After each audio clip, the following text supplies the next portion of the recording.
Imagine this. You've been training Jiu Jitsu for more than 2.5 years. You fought through injuries, surgeries, and medical setbacks because you love the art. Then one day, you muster up the courage to ask your coach why others are getting promoted ahead of you, some of whom have been training for less than a year. And he looks you dead in your eye and says, if you want a promotion, you need to compete. That's the email I got just a couple of days ago. This man, who I'm going to call Nick, an older grappler, a disabled veteran, has been through more pain than most people will ever know, with zero interest in chasing medals. And Jiu Jitsu has become his lifeline. But in this email, he said he was ready to quit. So today I need your help, because he's not just asking me for advice. He's asking all of us. And I think we owe it to him to deliver. Welcome to the Alchemist Struggle Bay.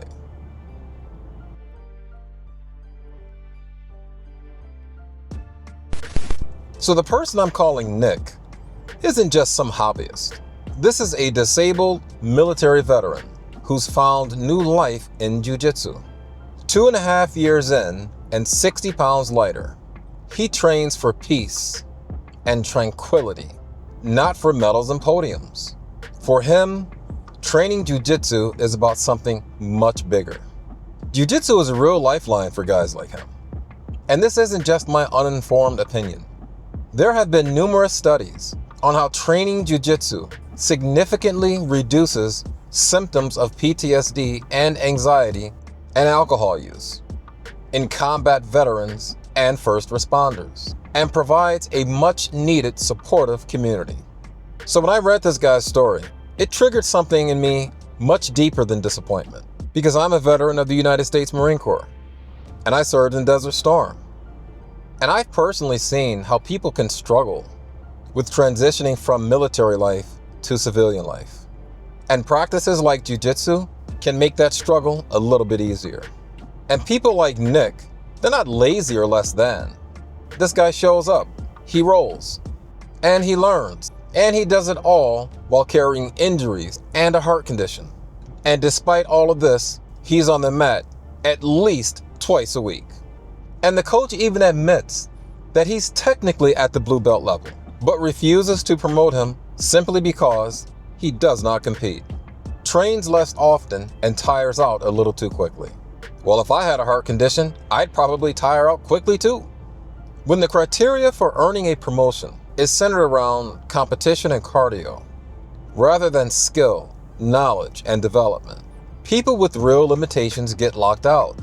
It's like you're being graded on a curve, except in this gym, the curve is set for the top 5% of people who compete and get medals. And if you recall from the last couple of videos, I mentioned how Rickson Gracie criticizes modern jiu-jitsu for its overemphasis on competition, because it locks out people just like this. And the sad irony of it all is that it's people like this who need jiu-jitsu the most. So I remember asking my own instructor, Matt Sung Lee, about his criteria for promoting people. And I told him, I said, you'll have 2 blue belts who were promoted around the same time, but one is clearly better than the other. So how do you determine when to promote people? And he said to me, I don't compare people to other people. I compare you to you. Of course, there are technical criteria. There are certain things that a blue belt should be able to do. There are certain things that a purple belt should be able to do.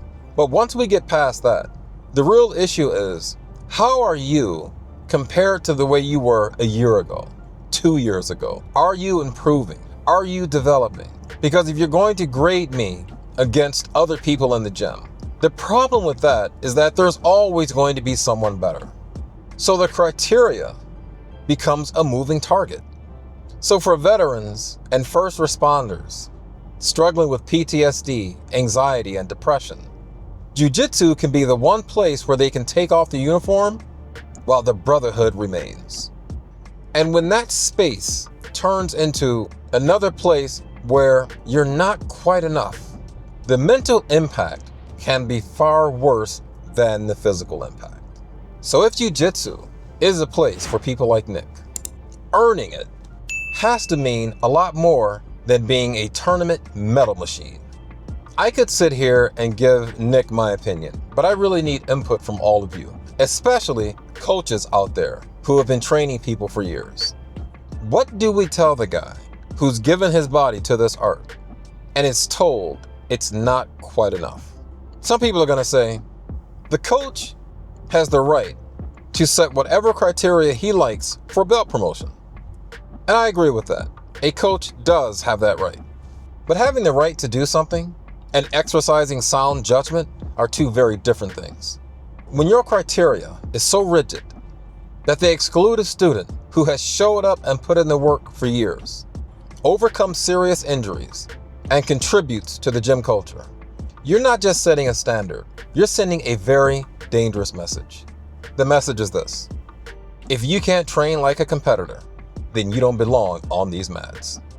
That's not just bad for students, it's corrosive to the long-term health of the gym itself, because it devalues loyalty, perseverance, and the kind of presence and persistence that makes jiu-jitsu sustainable for life. Promotions should be recognition of technical proficiency, growth, and contribution, not just how many medals you have hanging around your neck. Now, I can also hear someone else saying, look, dude, belts don't matter. If it's truly about the art for this guy, then he should just keep showing up and training. I call BS on this, because as much as we like to say belts don't matter, like it's some kind of a bumper sticker, belts do matter. If they didn't, we wouldn't hand them out. In a system where progress is recognized by stripes and belts, getting passed over year after year, it messes with your head. But here's some good news. Just as I was about to put together a long list of things that I think Nick should do, and I did respond to him with some ideas, but told him I will give a more comprehensive response in this video. But he sent me a reply. He's going to keep showing up and keep being respectful of the gym and his coach. And here's the best part. He's not jealous of his teammates who got promoted over him. He's actually proud of them and of their achievements. He's going to keep training jiu-jitsu because although belts are important, they are not the main goal.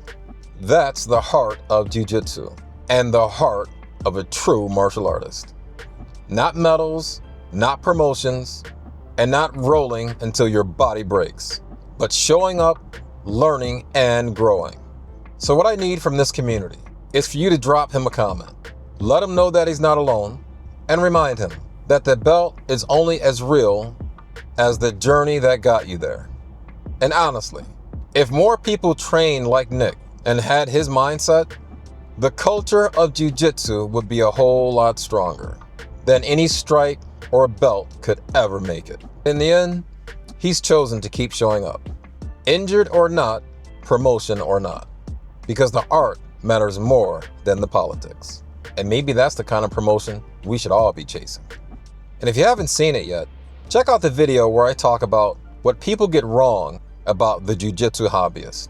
It'll be linked at the end of this video. And if you have a question or a topic that you'd like me to cover, send a message to the email that's on the screen. I read every message and I respond. And as always, I want to thank the subscribers and the commenters for helping me level up this content. Keep sending those comments and keep contributing to this community. Do not underestimate the power that your words can have on others. But remember, there are others who need this message, so let's help them find it. Like, share, and subscribe. Keep up the good fight and stay safe on those mats. Peace.